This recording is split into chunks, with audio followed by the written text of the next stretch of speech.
Happy Saturday and welcome to the Ramashram Satsang Weekend Workshop, where you will learn a modern satsang method for obtaining peace, light, and love in your life. My name is Shivangi and I will be introducing the facilitator for today's event. But first, I would like to give you a brief overview to this satsang session. If you'll direct your attention to the screen, you will see that the first element is satsang. Satsang is a scientific method whereby we may obtain peace, light, and love in our lives. It requires no physical skill, spiritual accomplishment, or meditation experience to begin this practice. Satsang consists of two words, Sat and Sang. Sat means positive energy, and Sang means to be with or to be in the presence of. Therefore, the word Satsang means to be in the presence of positive energy. The next element is meditation. Meditation is an important part of satsang. When we meditate, our consciousness is drawn from worldly objects and directed inward to focus on a single thought. In doing so, our minds become calm and our thoughts become pure, leading us to higher states of consciousness such as enlightenment, peace, light, and love. Inner orientation. There are two types of satsangs, inner satsang and outer satsang. An example of outer satsang would be chanting or attending pilgrimages. When we practice our satsang, we have the potential to change our behavior. But it is only through the practice of inner satsang can we obtain higher states of consciousness such as enlightenment, peace, light, and love. This is the type of satsang we will learn today, where we meditate in silence. Group sessions. These weekend workshops are structured for group participation. When we meditate as a group, our focus is improved and our personal progress along our spiritual path is expedited. By regularly attending these weekend workshops, the benefits of group participation are amplified. Joy and inner happiness. All beings wish to experience joy. Joy is the eternal longing of the soul, but it is only through the practice of inner satsang can we obtain a joyous state. Each time we practice satsang, our inner happiness gradually increases, ultimately culminating in a state of joy that we can experience 24 hours a day, 7 days a week. Next, the agenda for today's session consists of three parts: the informative session, the practice session, and the interactive session. During the informative session, a lecture will be given about a satsang topic, our founder, or some relevant spiritual topic. During the practice session, instructions on how to meditate will be given, followed by a period of practice. During the interactive session, you will have the opportunity to ask questions or there will be a panel discussion. And now, I'd like to introduce the facilitator for today's event. He has over 40 years of satsang experience. He is the grandson of our Guru Maharaj, the founder of Ramashram Satsang Mathura. He was born into a satsang family where he has witnessed his family members obtaining states of enlightenment and live lives of peace, light, and love. At an early age, he began traveling with the mission throughout India, facilitating satsangs. During that time, he witnessed the positive effects that satsang could have on mankind. Upon arriving in the United States, both he and his wife continued to facilitate satsangs for local satsangis. He has led teams of satsang members in translating important satsang literature into English and has worked tirelessly to make satsang more accessible to Western and English speaking audiences.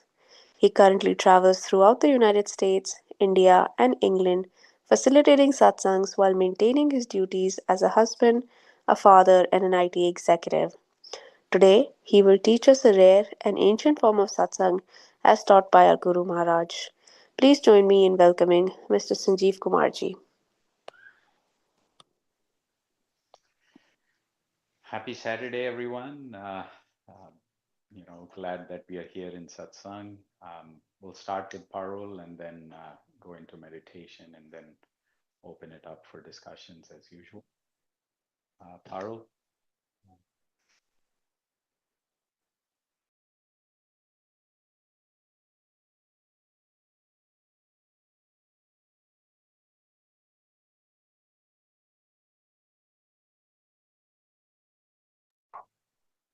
Parul, you're muted.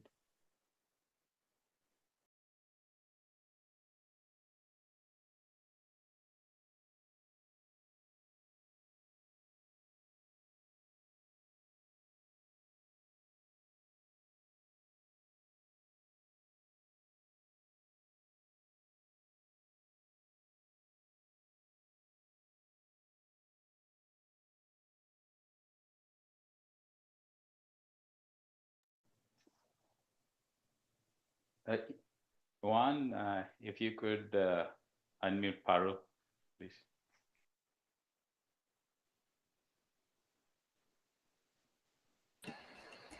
Thank you. And thank you for passing it off. And thanks everyone for coming for our Saturday session. I'm going to start us off with the topic and then Dad will lead us into meditation. So today's topic is about extremes on the spiritual journey and returning back to neutrality and becoming neutral observers because, once you're on a spiritual path, this reality is reflecting back to you areas that you need to work on, heal, let go of, or an area where you need to become neutral. And obviously, I know this is way easier said than done, but the only place beyond polarities and extremes is that neutrality outside of the spiritual experiences that we're here to hopefully experience, right? So, in our lives, a lot of times it's bouncing really up, like we're like really peaceful and really happy, and then we're really, maybe sad, or we're really angry, or we're really upset and we don't know what to do.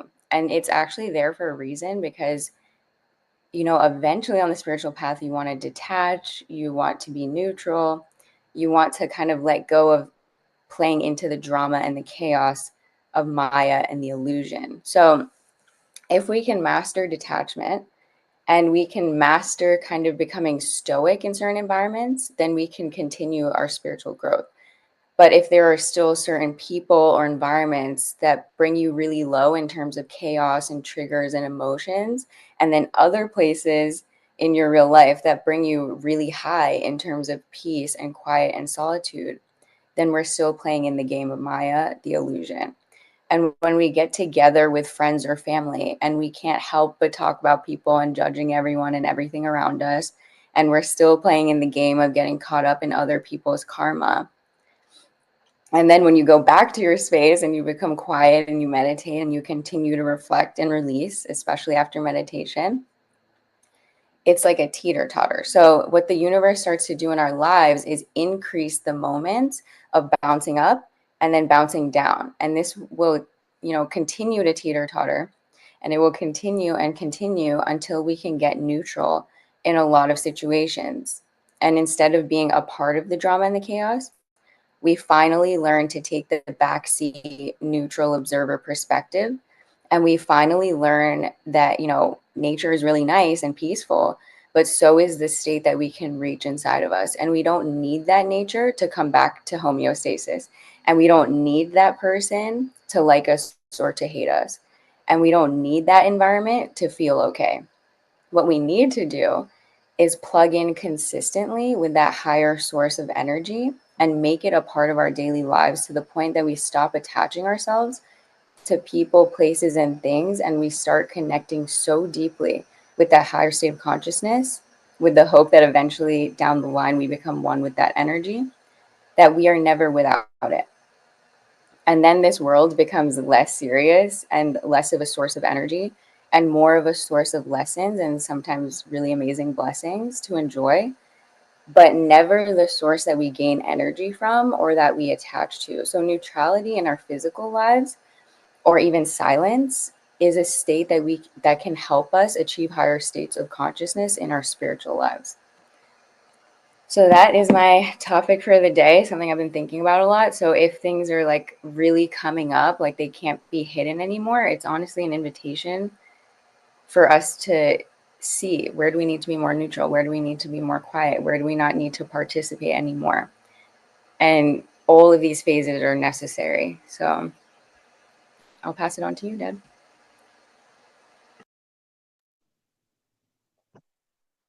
Yeah, a lot of these things somehow I feel uh, it's like a they kind of get solved through meditation in a way that becomes a byproduct. Um, so let's get into it. Um, so sit in a relaxed posture, um, eyes lightly closed. So close your eyes and observe your body. Make sure that it is uh, relaxed. and there is no strain because, for this meditation, we want to stay still. So if there is a strain, your attention will go there. And if you move your body, your attention also goes there. Um, Sensory input through the eyes also disturbed. So those three things are fairly important. Uh, you know, Eyes slightly closed, still and relaxed posture so that we can stay still for some time. And now feel the presence of transcendental energy in form of light right here, right now, right in front of you. And this light is entering your heart, enlightening your heart. And then this light is going to every part of your body. And now you're getting completely and totally immersed in this light, and you are becoming the light. So mind will wander away, which is natural.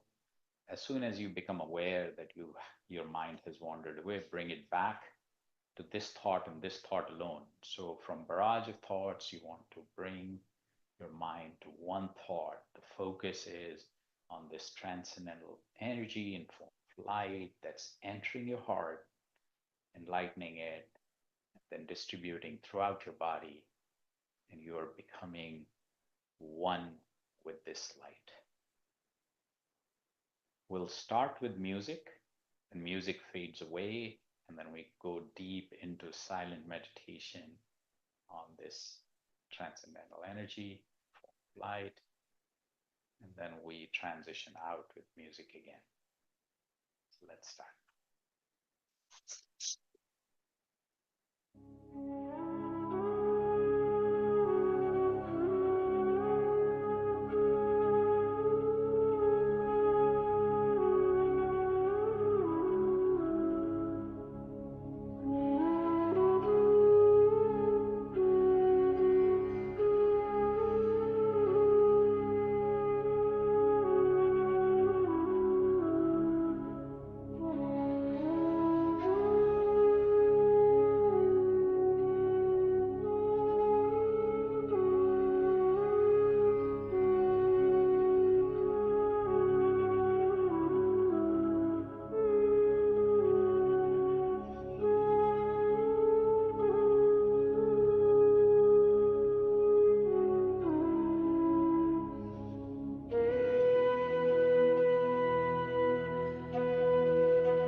It's a good meditation and a good topic. So, Parul, back to you. Arvindji wanted to talk a little bit about sleep, which 1 in 3 of us don't have a very good one. So, interesting topic. And again, another byproduct of meditation and mindfulness is that you can regulate your sleep as well. So, back to you.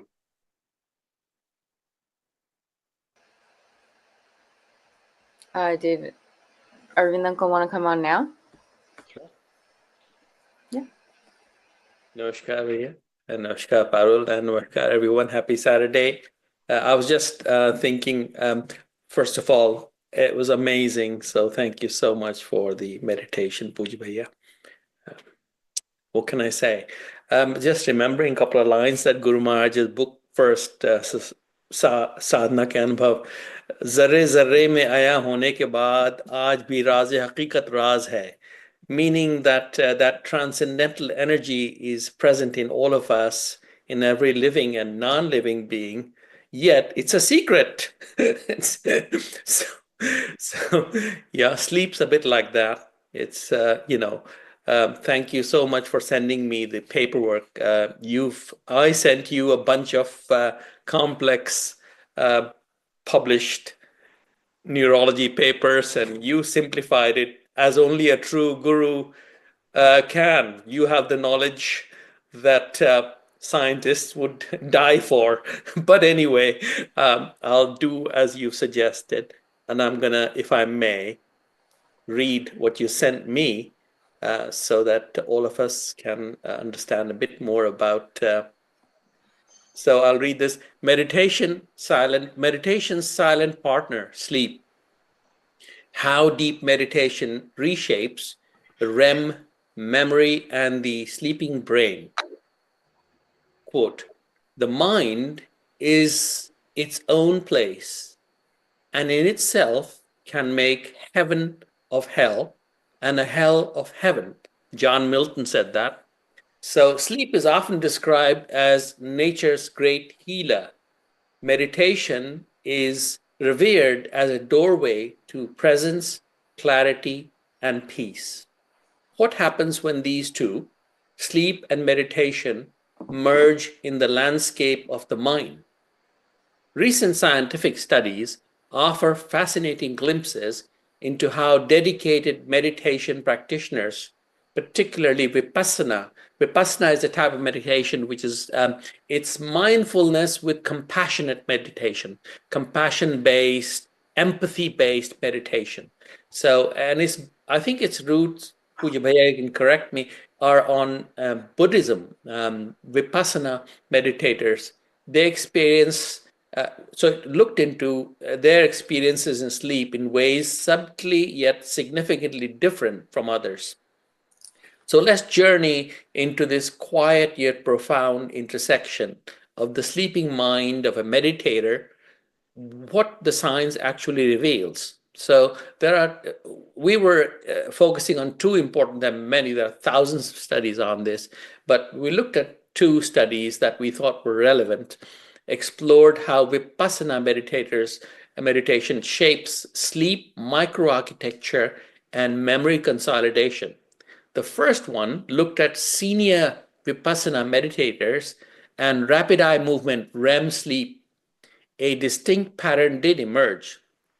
The study was internationally renowned journal, and it was done by somebody called Nirmala Maruthai and colleagues et al. Explored the overnight sleep pattern of senior meditators, novice meditators, and non-meditating controls through advanced EEG, which is electroencephalogram monitoring.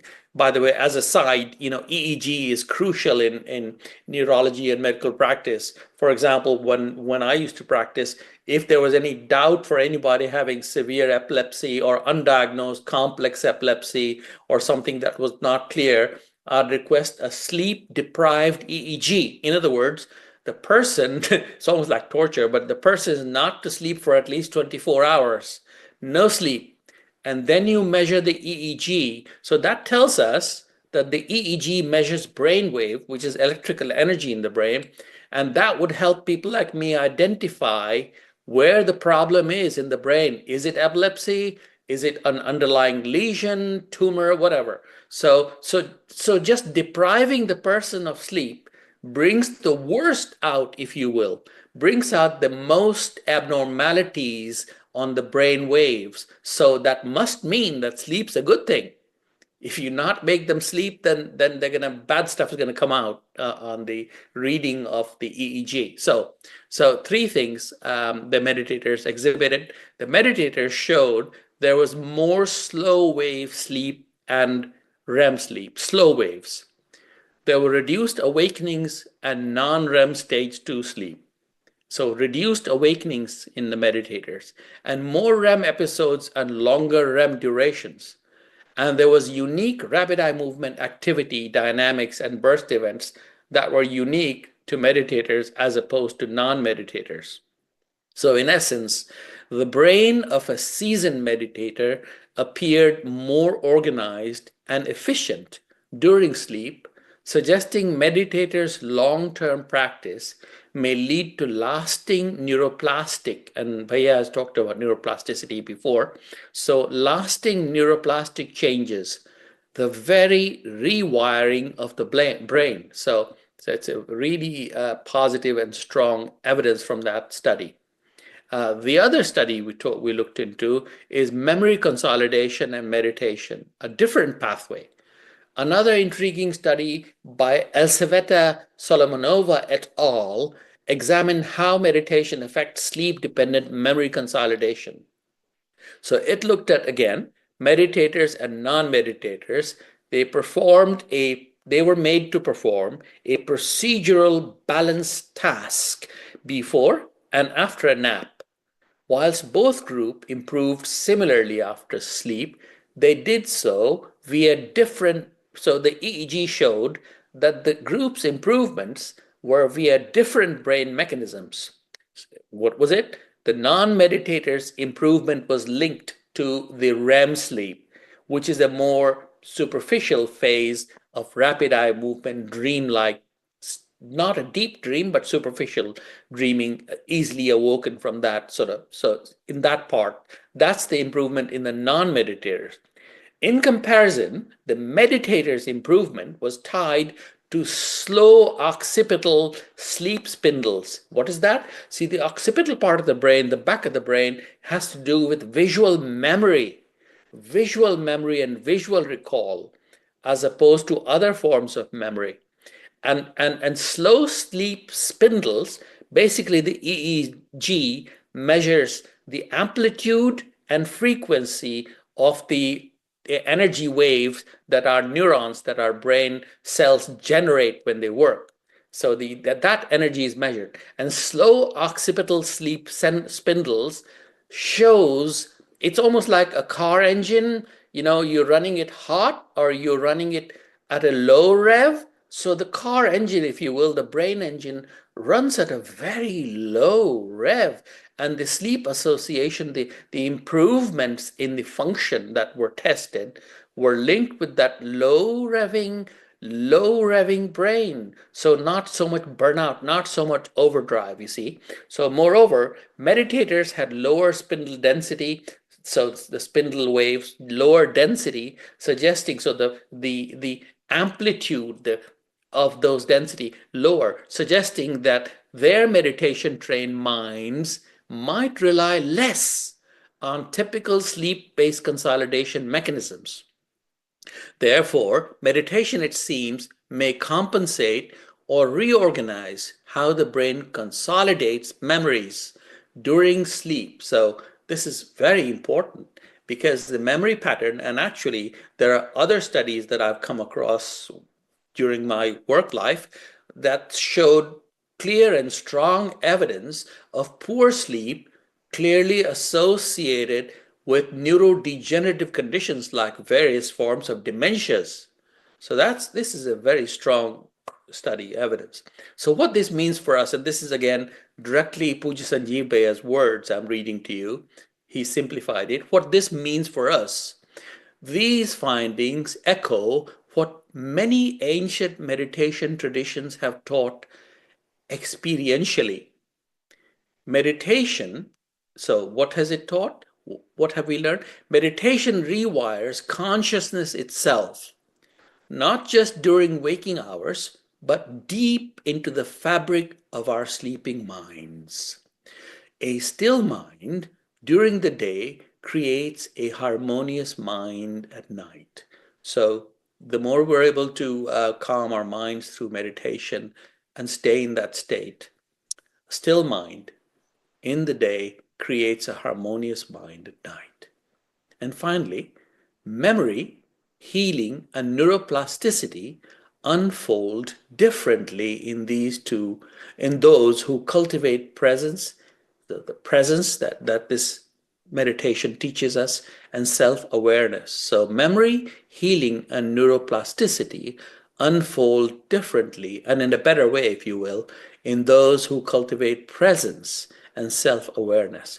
Perhaps meditation is not just about silencing the mind, but about teaching it a new way to rest and renew. And the final few lines, the subtle union of stillness and sleep. These scientific insights remind us that meditation and sleep are not two separate realms. They are intertwined pathways through which consciousness explores rest, repair, and transcendence. By deepening our meditation practice, we may not only transform our working lives, we may also profoundly reshape our dreams, our memories, and the very architecture of our brain. As the sages say, the true yogi sleeps and wakes alike in the lap of awareness. Something Puj Sanjeev Bhaiya would know more about. Thank you so much for listening. Thank you. Wow. So two things. One, I think obviously this talks about like if you meditate, there is a direct impact almost.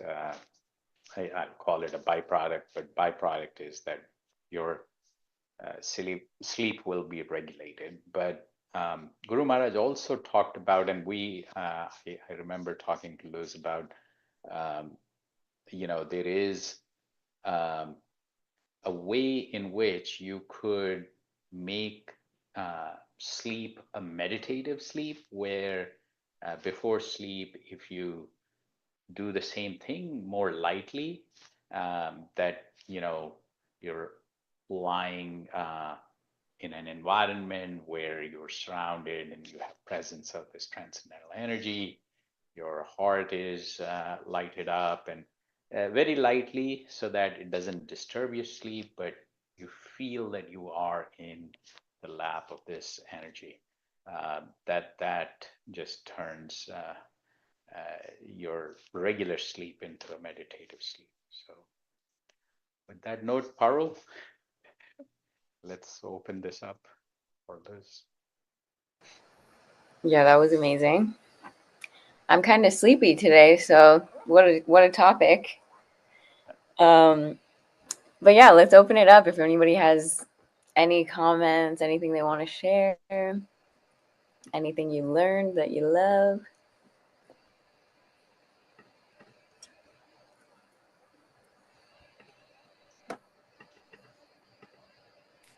I'll just say happy Saturday, everyone.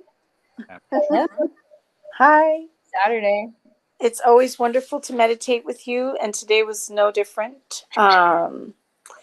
And the topic was just really interesting. Both topics, the sleep topic and the discussion that Parul had before the meditation about sort of like the ups and downs and the fact that, life or the universe or what have you will continue to calibrate until you find within your own self that medium, or you work towards achieving that medium, which still plays into what we talked about with the sleep too, and how just finding that medium will always be beneficial in that you'll find a sort of balance, and that'll affect your health positively.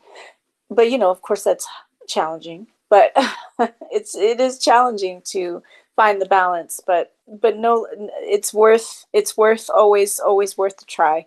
But yeah, that was really interesting. Thank you for that. Yeah, thank you. Yeah, it's something obviously that's coming up a lot in my life too, where I'm like leaving conversations and all these things, and I'm like, oh, like maybe we're supposed to be neutral here. Which, Dad, you can hop in if you want on that. Takes a lot of time. Yeah, I think meditation, again, I think we're talking about a lot of things that could potentially happen with the practice itself as a byproduct. But then if you become more mindful and if you become more self-aware, and it's almost when I sit back and reflect on something, I gain a different perspective.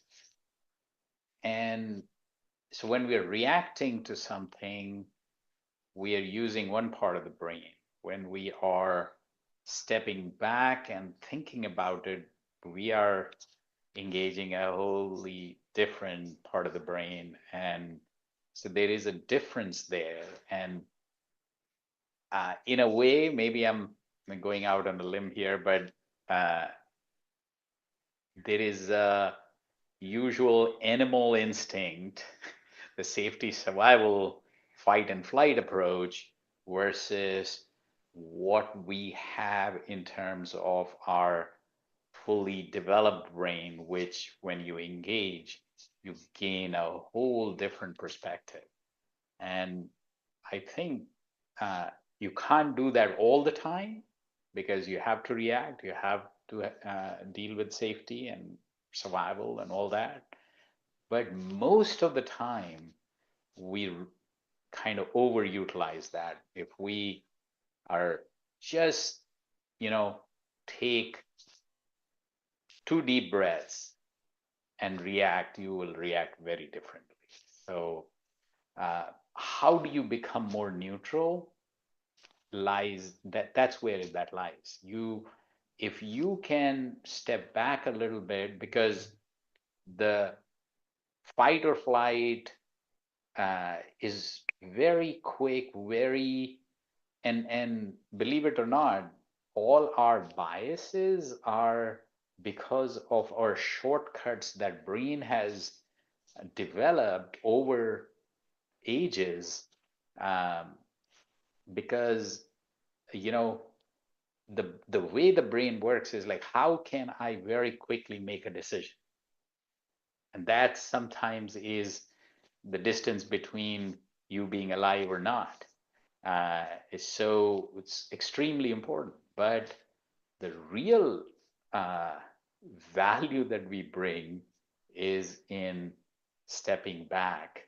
And when you step back, different parts of the brain, which have reasoning, analysis, more data processing, and hence, um, a different decision could come around.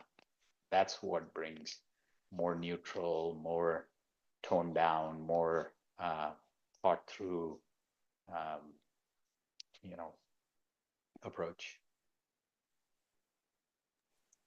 I actually didn't even think about it in terms of how Parul just talked about it in terms of just like everyday conversations. Yeah, it's challenging. And it's funny because your inclination, one person's inclination to react might still come from a good place, but it is generally beneficial to try, and if one can do this, which I struggle a lot with it, but if one can step back and think about things from different perspectives, it does help to better prepare you for what to say correct, like in a way that's, or first of all, it helps you not to be so angry. It could help because you'll be able to see different outcomes and different perspectives that you're like, okay, I could sort of see,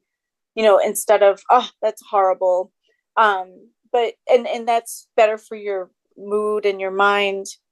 Not to like lie to yourself though, but to just sort of like take a step back and see reality for what it um is better sometimes. But that inclination, I know I have a very protective like nature, and so sometimes I get incensed or I react.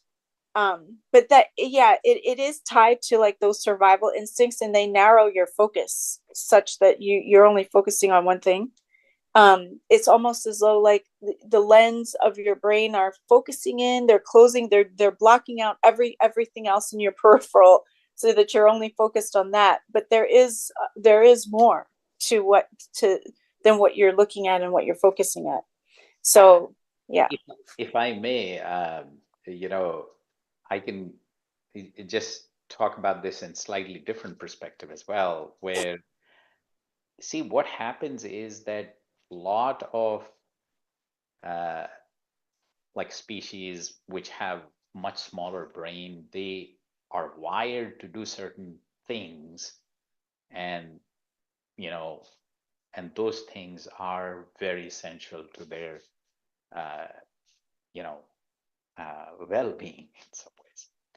Um, Human development, if you look at it, we learn through our experience. So what happens is that first few years, 5 to 7 years, they say, you are actually storing reactions when you tried something, what happens, etc., etc. So that's good and bad in the sense that a lot of what you are reacting to today with, let's say, anger, is just reliving what happened way back when, which you don't even remember, but you're reliving that. As an adult, what you can do, and this actually I have studied deeply, believe it or not. Um, so behavioral psychology on my own. So there is a pattern that is stored. So why, like siblings behave very differently because what they stored, their reactions in the first 5 to 7 years was very different than the other person. So same environment, different reactions, different stimulus, different responses, etc. So they relive that. But as an adult, you can actually override that. And you have that capability. Not many of us apply that.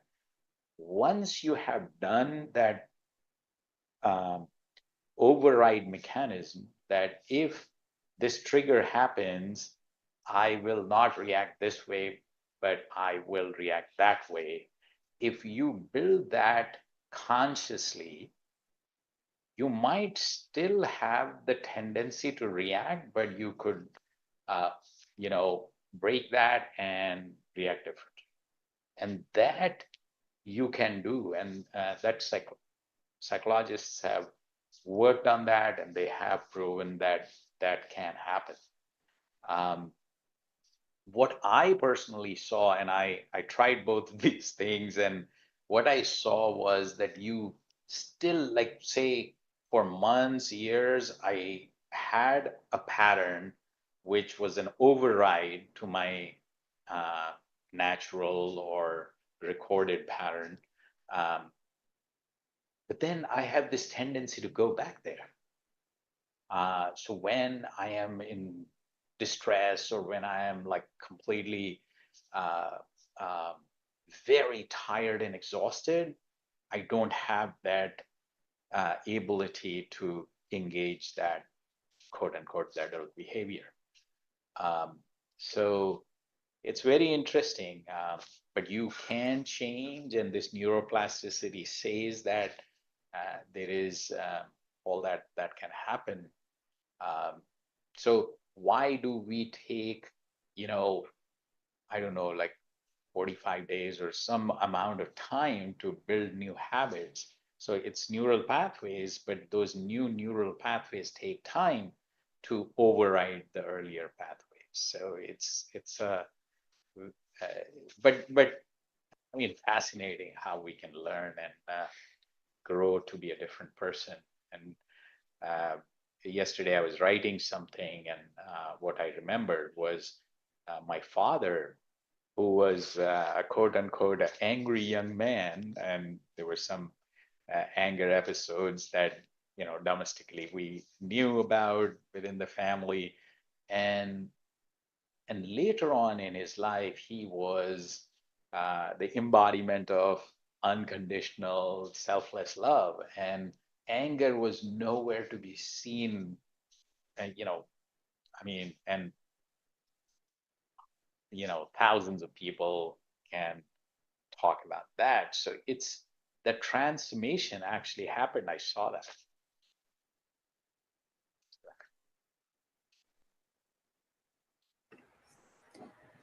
Yeah, and also just in meditation, like I think there's so many opportunities to like reflect so much, and then it kind of goes into the real life, you know?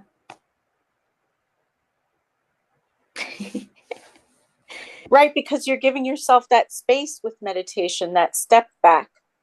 And Yeah, then, exactly. right. So even like with, yeah, like the neural pathways, it can happen over time, but then if we like bring the conscious awareness, like, okay, I'm reacting, this is my 50th time reacting to the same situation. Maybe I need to pause. Maybe I need to connect to the higher energy and let that kind of take over. And maybe I can approach the situation when I'm not as reactive. So, yeah, I'm like, Very deep discussion today. Gee. OMG. Not the OMG. But yeah, thanks for sharing. That was great. Thank you guys. Thanks, Liz.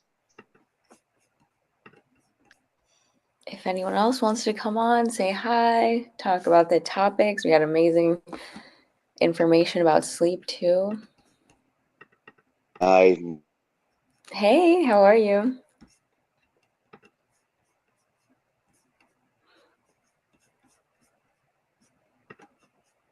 Did someone come on, Dad?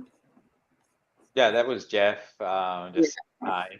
Okay, love that. Who else is here?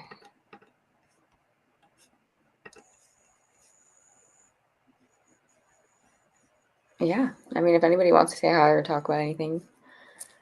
Hi, I've got a question. Hey. Thanks for coming. So good to see you.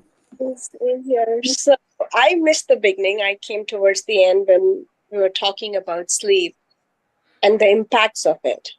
What if you're struggling to sleep and you're not getting any sleep? How do you incorporate that? Arvind Uncle. Thank you.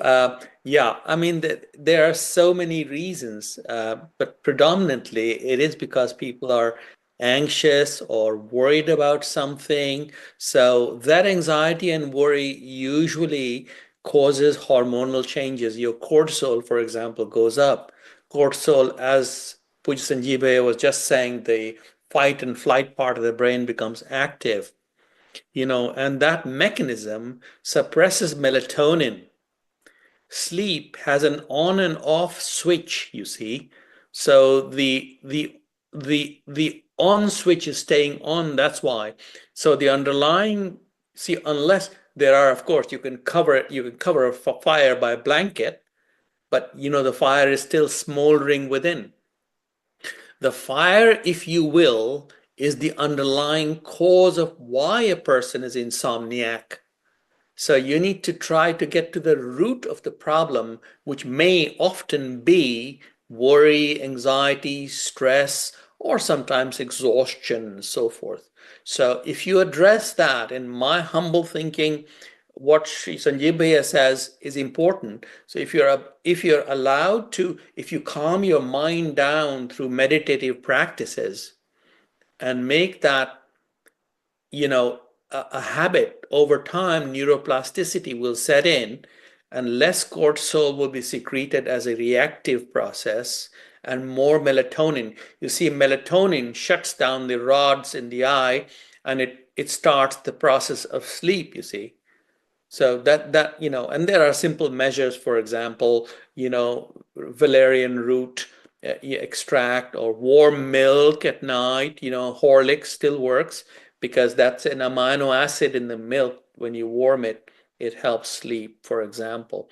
There are so many other ways you can help yourself, but those are temporary. The treatment that doctors like me give is temporary. The real doctor in this is the meditation that's, for example, being taught here.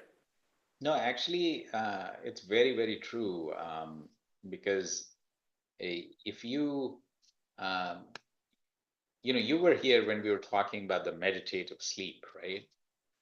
Um, so just kind of think that you are, so, uh, I mean, even I was reading articles, you have to create the environment for sleep. The, you know, the amount of light that's in the room, the comfort that you need, and all that. Just take care of that, and then think about like your, you know, just a very light version of this meditation. If you do that, you're surrounded by this positive, uplifting energy, and just ground yourself into that. Um,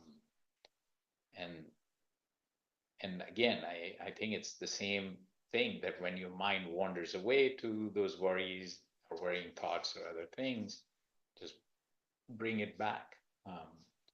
And that but personally, I mean, so there is a acute situation and solution, and then there is the chronic, you know and most of our medicine is about solving the acute problem. But the chronic problems are dealt by things which are more lifestyle changing. And one of them is to integrate more, you know, reflective time, mindfulness, you know, stepping back time, and all that. Yeah, also like we're exposed to so much more blue light, which I've heard is like a huge factor. So I put my phone into like this red scale at night where you can just switch it from blue to the red scale. Apparently that helps. And then, I mean, I drink coffee and matcha, but then around the evening time, I'll drink like chamomile tea, ashwagandha tea, clove tea to like wind down and then meditate and then sleep. So I don't know. Arvind is not approved. You've said it. Absolutely. And everything Sanjeev said is actually the fact.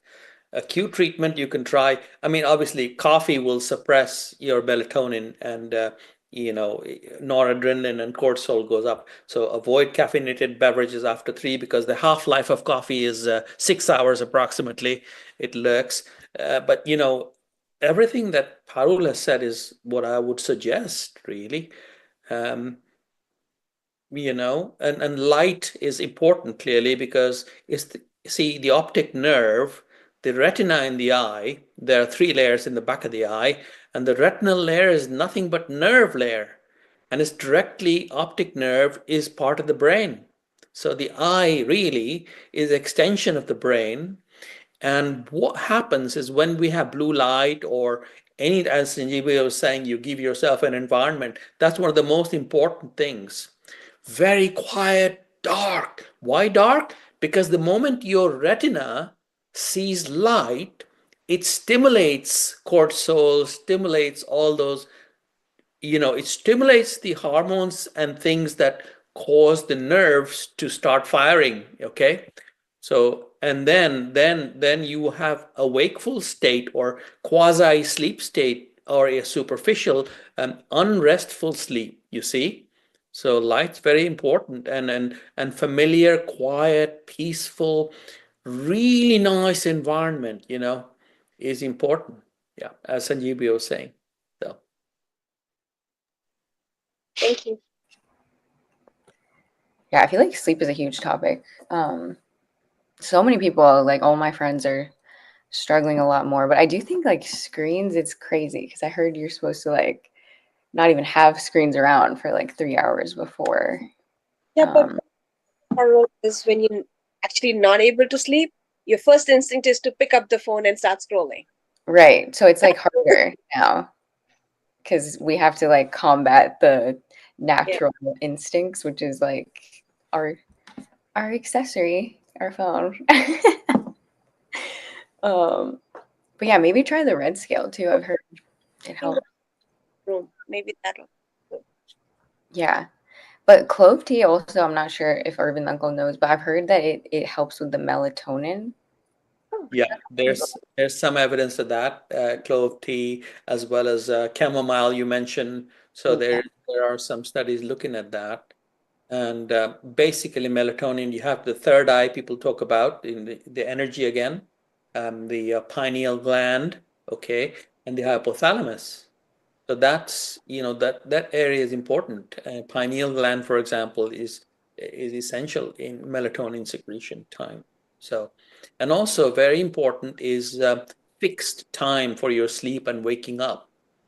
So circadian cycle is extremely important.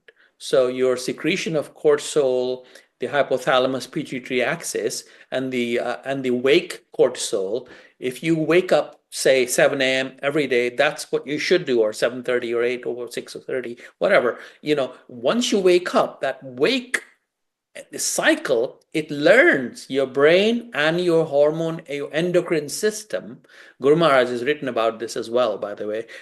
It learns the endocrine secretions. They learn when to come on board and when melatonin comes on board, which of course you can help yourself with doing everything that's already been suggested. So that timing is also very important to reduce fragmentation of sleep. Yeah. Yeah, I think that's another thing in modern life. It's like so hard. Like one day I'm sleeping at 2 a.m. and the next it's like 10:30. So the wake up time is all over the place. But yeah, thank you. If anybody else wants to come on and say hi, feel free. Otherwise, I feel like we can wrap up for today. Like a plan. Yeah, that was a great discussion. And thanks for joining.